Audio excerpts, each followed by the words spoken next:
अस्सलाम वालेकुम dear student. क्या हाल चाल हैं आप लोगों के। Mohammad Zaheer Iqbal, senior subject specialist bio, welcome you. और मुझे खुशी होती है जब आप लोग कमेंट्स देते हैं और फीडबैक देते हैं, तो उससे फीडबैक से और अच्छी इम्प्रूवमेंट आती है और मुझे ये भी पता चलता है कि आप लोगों को किस तरह और क्या क्या कॉन्सेप्ट जो हैं उनको अच्छे तरीके से एक्सप्लेन करने में मदद मिलती है। तो आज हमने बायोलॉजिकल मॉलिक्यूल शुरू किया हुआ है। चैप्टर 2 है ये और लेक्चर नंबर 4 है। इस लेक्चर में हम कार्बोहाइड्रेट्स के मतलब पढ़ने जा रहे हैं। इससे पहले आप लोगों ने जनरल हमने पढ़ा उसके मतलब, और बायोकेमिस्ट्री के मतलब पढ़ा। फिर इम्पोर्टेंस ऑफ कार्बन डाइऑक्साइड और वाटर जो है उसको हमने डिस्कस किया। आज का टॉपिक हमारा इसलिए बहुत अहम है कि कार्बोहाइड्रेट्स को समझने के लिए कि कार्बोहाइड्रेट्स क्या हैं और ये किस तरीके से इम्पोर्टेंट हैं, ये आपको समझना बहुत ज़रूरी है। तो आज के लेक्चर जो है उसमें हम कार्बोहाइड्रेट्स और उनकी डेफिनेशंस जो हैं वो स्टडी करेंगे। सबसे पहले देखते हैं कि कार्बोहाइड्रेट्स का लिटरेरी मीनिंग क्या है, कि कार्बोहाइड्रेट्स जो हैं वो लिटरेरी मीनिंग मीन उनका लैंग्वेज और लफ्ज़ का मतलब एक्चुअल क्या है, दैट इज़ हाइड्रेटेड कार्बन। अब हम देखते हैं कि ये हाइड्रेटेड कार्बन क्यों हैं। कार्बोहाइड्रेट्स को हाइड्रेटेड कार्बन इसलिए कहा जाता है कि इनके अंदर वाटर की जो कंपोजिशन है वो प्रेजेंट है। क्योंकि अगर हम देखें तो ये 3 तरह के कंपाउंड से मिलकर बने हुए हैं, कार्बन, हाइड्रोजन और ऑक्सीजन। और ऑक्सीजन और हाइड्रोजन की जो रेशो है वो सेम है जैसे कि वाटर में है।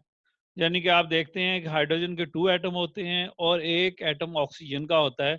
तो वही कंपोजिशन अगर आपको नजर आ रही है, ये देखें H2O, वही कंपोजिशन जो है वो कार्बोहाइड्रेट्स में भी प्रेजेंट है, वेयर एक्स और वाई ये होल नंबर्स को रिप्रेजेंट करते हैं। ये एक एम्पिरिकल फार्मूला भी इसको हम कहते हैं, जनरल फार्मूला भी कहते हैं। ये तमाम कार्बोहाइड्रेट्स के ऊपर अप्लाइड है, जो आगे जाके हम उनकी क्लासेस पढ़ेंगे तो आप देखेंगे। अब what is X? X is the whole number which start from 3 to many thousand. यानी कि एक्स क्या है, जैसे पहले मैंने आपको कहा कि ये होल नंबर है। होल नंबर से मुराद ये 3 हो सकता है, 4 हो सकता है, 5 हो सकता है, 6 हो सकता है। यानी कि x इज इक्वल टू जो मिनिमम नंबर होगा वो 3 होगा और जो मैक्सिमम वो मैनी थाउजेंड्स में हो सकता है। y क्या है? y is once again whole number जो कि x के बराबर, यानी कि x वाला भी हो सकता है और x से डिफरेंट भी हो सकता है। ये चीज मैं आपको 2 एग्जांपल से समझाता हूं।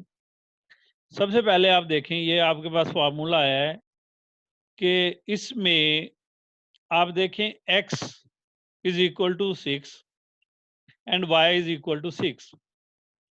वो कैसे? आप x की वैल्यू 6 लिखें, y जो है उसको मल्टीप्लाई करें, तो 6 मल्टीप्लाई बाय 2 12 हो गया, मीन 12। और 6 1 जार 6, तो क्या फार्मूला बन गया कि C6H12O6, 6 कार्बन 12 हाइड्रोजन और 6 ही 6 इसमें ऑक्सीजन शामिल है। तो यहाँ पे x और y दोनों एक दूसरे के बराबर हैं। अब एक और एग्जांपल देखते हैं। यहाँ पे आप देखें x इज इक्वल टू 12, 12 के बराबर है, लेकिन y जो है वो 12 नहीं है बल्कि वो 11 के बराबर है। तो 11 2s आर 22 और 11 1s आर 11। तो दोनों एग्जांपल्स में आपको पता चल गया कि y जो है वो सेम भी हो सकता है, like this in this example ये ग्लूकोज का फार्मूला है और ये जो है ये आपके पास सिक्रोज का फॉर्मूला है, डिफरेंट होल नंबर्स। तो ये वाई से डिफरेंट भी हो सकता है और वाई जैसा भी हो सकता है। उम्मीद है ये सिंपल जो डेफिनेशन है कि हाइड्रेटेड कार्बन, हाइड्रेटेड का मतलब है वाटर, कार्बन का मतलब कार्बन है, तो ऐसा कार्बन जिसके साथ पानी वाटर जो है वो अटैच हो। नेक्स्ट आ जाए, अब हम केमिकली बात करते हैं। केमिकल से क्या मुराद होता है? केमिकल से मुराद होता है कि जो केमिकल डेफिनेशन है, यानी कि फंक्शनल ग्रुप की जो डेफिनेशन है उसकी बात हो रही है। वो क्या है जी? कि पॉलीहाइड्रोक्सी एल्डिहाइड के एक ऐसा कंपाउंड जिसमें polyhydroxyl, polyhydroxyl mean many hydroxyl group, hydroxy aldehyde यानी कि एल्डिहाइड होने चाहिए। फॉर एग्जांपल ये आपके पास एक एल्डिहाइड ग्रुप आ गया, सी डबल बॉन्ड ऑक्सीजन और दूसरी तरफ एच, इसको बोलते हैं एल्डिहाइड ग्रुप, CHO भी लिखते हैं इसको कॉमनली। और ये है हमारे पास हाइड्रोक्सिल ग्रुप। तो क्योंकि ये एक से ज्यादा हैं तो इसलिए इनको बोलते हैं पॉलीहाइड्रोक्सिल एल्डिहाइड्स। एक डेफिनेशन का ऐसा ये हो गया। और कीटोन्स, ये जो फंक्शनल ग्रुप होता है जिसमें कार्बन कार्बन कार्बन और सेंटर वाला जो कार्बन है उसके साथ ऑक्सीजन लगा हुआ होता है, इसको हम बोलते हैं कीटोन ग्रुप या कीटो ग्रुप बोलते हैं, इसलिए इसको हम कहते हैं कीटोन्स। तो एल्डिहाइड और कीटोन्स एक हिस्सा हो गया। दूसरा हिस्सा डेफिनेशन का, और कॉम्प्लेक्स सब्सटेंस या वो तमाम सब्सटेंस जिनको तोड़ा जाए, हाइड्रोलाइसिस का मतलब है उनको ब्रेक किया जाए, और हाइड्रोलाइसिस का मतलब ये भी होता है कि उसमें वाटर मॉलिक्यूल यूज हो तो तब हाइड्रोलाइसिस होती है। तो दे यील्ड कि वो प्रोड्यूस करें, क्या करें जी? पॉलीहाइड्रोक्सी एल्डिहाइड और कीटोन सब यूनिट, यानी कि ऐसे तमाम मॉलिक्यूल्स जिनको जब ब्रेक किया जाए तो उसकी ब्रेक करने के रिजल्ट में भी हमें क्या हासिल हो? पॉलीहाइड्रोक्सी एल्डिहाइड और कीटोन्स।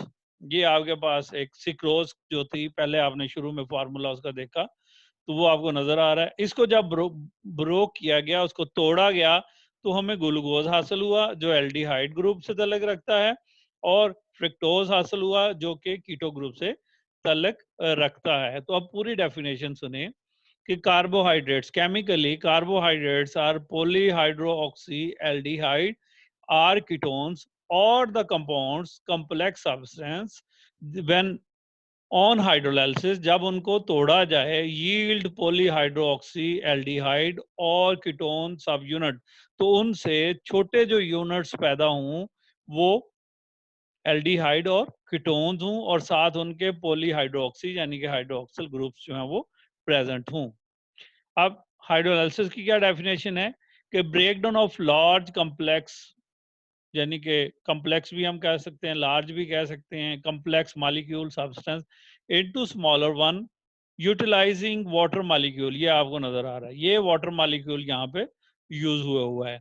तो sucrose react with water molecule to produce the aldehyde and ketones. लिहाजा ये होगी इसकी डेफिनेशन। नेक्स्ट है कि हमारे पास सोर्स क्या है कार्बोहाइड्रेट्स का। तो आपको पता है कि कार्बोहाइड्रेट्स का डायरेक्ट सोर्स जो है वो ग्रीन प्लांट्स होते हैं।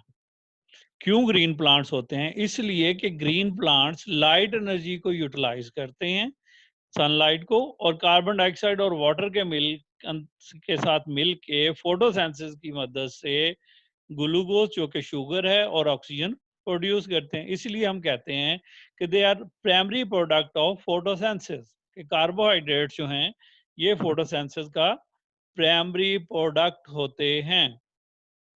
और फिर क्योंकि प्लांट्स को आप देखें तो उनमें सिर्फ कार्बोहाइड्रेट्स ही नहीं होते, उनके अंदर फैट्स भी होते हैं, लिपिड्स भी होते हैं, उनमें अदर प्रोटीन्स भी होती हैं, उनके अंदर न्यूक्लिक एसिड्स भी होते हैं, उनके अंदर अदर अदर कंपाउंड्स भी होते हैं, जैसे विटामिन्स उसमें होते हैं, एंजाइम्स होते हैं। तो ये कहाँ से बनते हैं प्लांट्स में? क्योंकि प्लांट्स तो कार्बन डाइऑक्साइड और वाटर लेते हैं, ज़मीन से वो पानी लेते हैं और एयर से वो कार्बन डाइऑक्साइड लेते हैं और लाइट की मदद से वो कार्बोहाइड्रेट्स बनाते हैं। तो ये तमाम के तमाम जो कंपाउंड्स हैं, ये अदर कंपाउंड्स जो plants are produce from carbohydrates by various chemical changes. तो इसका मतलब ये हुआ कि मेन सोर्स जो है वो तो हमारे पास कौन सी चीज है? कार्बोहाइड्रेट्स हैं, और फिर इन्हीं कार्बोहाइड्रेट्स को यूटिलाइज करते हुए प्लांट्स डिफरेंट टाइप्स के कंपाउंड्स बनाते हैं, जिनसे उनकी ग्रोथ होती है और उनका साइज बढ़ता है और वो अपने सेल्स जो हैं वो अपनी एक्टिविटीज परफॉर्म करते हैं। ये तो हो गया source of carbon dioxide, source of carbohydrates जो कि कार्बन डाइऑक्साइड और वाटर के मिलने से लाइट की मौजूदगी में और प्लांट्स में एक ग्रीन पिगमेंट जिसको हम क्लोरोप्लास्ट कहते हैं उसकी मदद से ये प्रोड्यूस करते हैं, और फिर वो सब्सटेंस जो है वो चेंज होते हैं into other organic compounds. Next is the importance of carbohydrate. Carbohydrates की इम्पोर्टेंस क्या है हमारे पास? कार्बोहाइड्रेट्स हमारे लिए बहुत इंपॉर्टेंट हैं, और इनकी इम्पोर्टेंस जो है वो आपने चैप्टर के शुरू में भी देखी कि कार्बोहाइड्रेट्स जो हैं वो अबंडेंट हैं इन ऑल लिविंग ऑर्गेनिजम्स। क्यों अबंडेंट हैं? इसलिए कि ये सेलुलर स्ट्रक्चर का भी हिस्सा है, ये डिफरेंट जो हमारे केमिकल रिएक्शंस हो रहे हैं उनका भी ये हिस्सा है। आपने देखा फोटोसिंथेसिस में कार्बोहाइड्रेट्स बनते हैं, और इसी तरह से जब भी हम रेस्पिरेशन जो है उसकी डेफिनेशन लिखते हैं या रेस्पिरेशन की केमिकल इक्वेशन लिखते हैं, तो उसमें सबसे पहले कार्बोहाइड्रेट्स यानी कि ग्लूकोज लिखा जाता है। फिर नंबर टू कि ये तमाम सेल्स में और तमाम सेल्स के पार्ट्स में होते हैं। जैसे अभी मैंने आपका ये मेम्ब्रेनियस पार्ट में भी होते हैं, ये सेल के अदर जो स्ट्रक्चर्स हैं उनमें भी ये प्रेजेंट होते हैं। तो ये सेल के तमाम पार्ट्स में प्रेजेंट होते हैं। एग्जाम्पल्स क्या हैं कार्बोहाइड्रेट्स की? सबसे पहले सेलुलोज ऑफ वुड। आपको पता है प्लांट में सेल वॉल, उसका जो मेन कंपोनेंट है वो है सेलुलोज। तो लिहाजा वुड जो है ये मेनली सेलुलोज है। ऐसे ही कॉटन, ये भी सेलुलोज मेनली होता है। पेपर आपका, ये भी सेलुलोज है।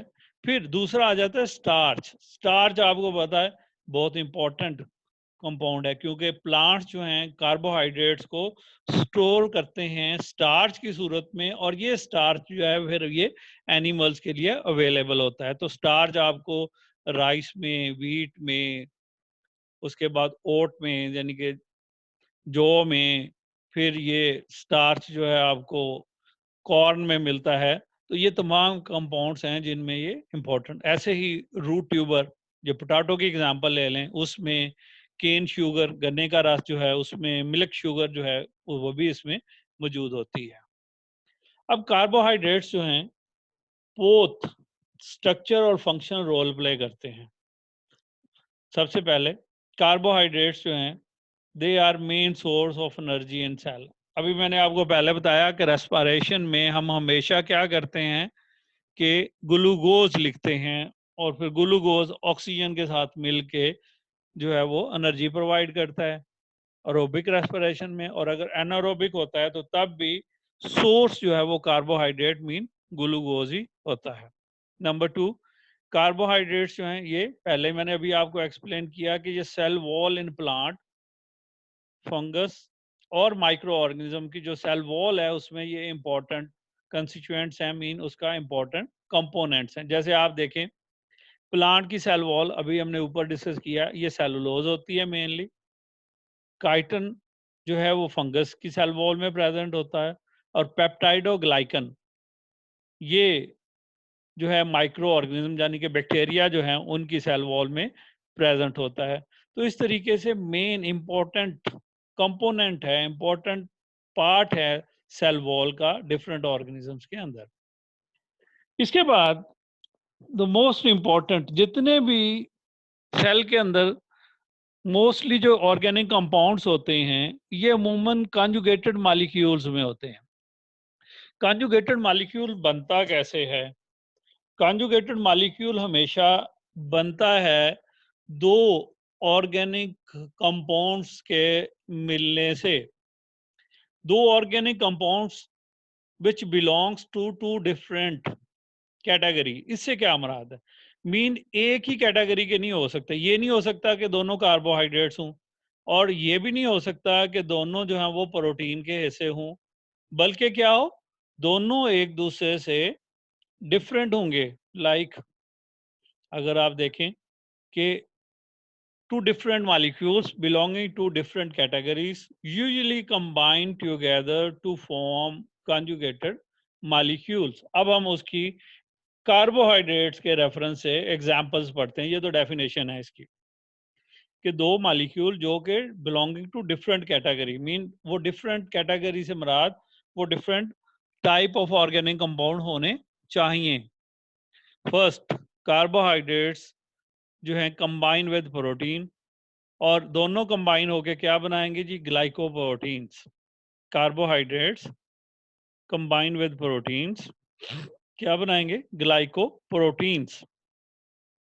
फिर carbohydrates can also combine with lipids, और जब ये मिलेंगे लिपिड के साथ तो ये ग्लाइको लिपिड्स बनेंगे। Carbohydrates lipids to produce glycolipids, यानी कि ग्लाइको का वर्ड कार्बोहाइड्रेट्स के लिए यूज किया गया, और आगे वो कंपाउंड जो उसके साथ वो मिल रहे हैं। Glyco for carbohydrates, protein for protein, glyco for carbohydrates, lipid for lipid. अब हम पढ़ते हैं इनका रोल क्या है, ये इतने इंपॉर्टेंट क्यों हैं। क्योंकि जो ग्लाइकोप्रोटीन और ग्लाइकोलिपिड्स हैं, they have structure role in extra cellular matrix. Extra cellular matrix of animal और प्लांट्स हैं। ये प्लाज्मा मेम्ब्रेन है हमारी, ये उसका आउटर साइड है। तो ये प्लाज्मा मेम्ब्रेन के आउटसाइड पे फाइबर्स हैं। ये बेसिकली फाइबर्स जो हैं ये किससे बने हुए हैं? कार्बोहाइड्रेट और प्रोटीन के मिल के, यानी कि ये दोनों कंपाउंड्स जो हैं ये दोनों में कुछ में ग्लाइकोलिपिड शामिल हैं और साथ में ग्लाइको प्रोटीन्स शामिल हैं। इसी तरह से दूसरा इनका इंपॉर्टेंट रोल क्या है कि ग्लाइकोलिपिड और glyco proteins R component of biological membrane, चाहे वो प्लाज्मा मेम्ब्रेन है या इंटरनल जैसे मेम्ब्रेनियस स्ट्रक्चर्स हैं, गोल्जी बॉडी है, लाइसोसोम है, एंडोप्लाज्मिक रेटिकुलम है, उसी तरह से क्लोरोप्लास्ट है, क्लोरो माइटोकॉन्ड्रिया है। इन तमाम में आप यहाँ पे देख रहे हैं आप कि ये एक प्लाज्मा मेम्ब्रेन का स्ट्रक्चर है। ग्लाइकोप्रोटीन्स आपको नजर आ रही हैं, और इसी तरह से ग्लाइकोलिपिड्स आपको नजर आ रहे हैं। तो ये कंपोनेंट है बायोलॉजिकल मेम्ब्रेन्स का। तो ये भी वो बायोलॉजिकली स्ट्रक्चरली ये बहुत इम्पॉर्टेंट हैं। तो इस तरीके से कार्बोहाइड्रेट्स जो हैं ये इम्पॉर्टेंट कंपाउंड्स हैं, और ये इनकी इम्पोर्टेंस जो है उसको हमने देखा। तो आज के लेक्चर में हमने दो चीज़ें पढ़ी। एक, कार्बोहाइड्रेट्स की डेफिनेशन लिटरेरी मीनिंग में और केमिकली। लिटरेरी मीनिंग में हाइड्रेटेड कार्बन, और chemically it is polyhydroxy aldehyde और कीटोन, और वाइस वर्सा। जब हम कॉम्प्लेक्स मॉलिक्यूल्स को तोड़ते हैं तो उनसे सिंपल सब्सटेंस बनते हैं। उसके बाद इंपॉर्टेंस ऑफ कार्बोहाइड्रेट्स हमने पढ़ी। तो आज के लिए इतना ही, क्योंकि आज हम सिर्फ इम्पोर्टेंस जो है उसी को पढ़ेंगे, तो इम्पोर्टेंस में ही ये सारी चीज़ें जो हैं वो हमने डिस्कस की। इसमें जो केमिकल इक्वेशन है उसका याद करना, और उसके साथ साथ आपको ये पता होना चाहिए कि पॉलीहाइड्रोक्सी एल्डिहाइड और कीटोन्स क्या हैं। तो मेरी तरफ से इतना ही। अगर आपको लेक्चर पसंद आए और आप अंडरस्टैंड कॉन्सेप्ट को कर सकें तो ज़रूर लाइक कीजिए और मेरे चैनल को सब्सक्राइब कीजिए। अल्लाह हाफिज़, गुड बाय।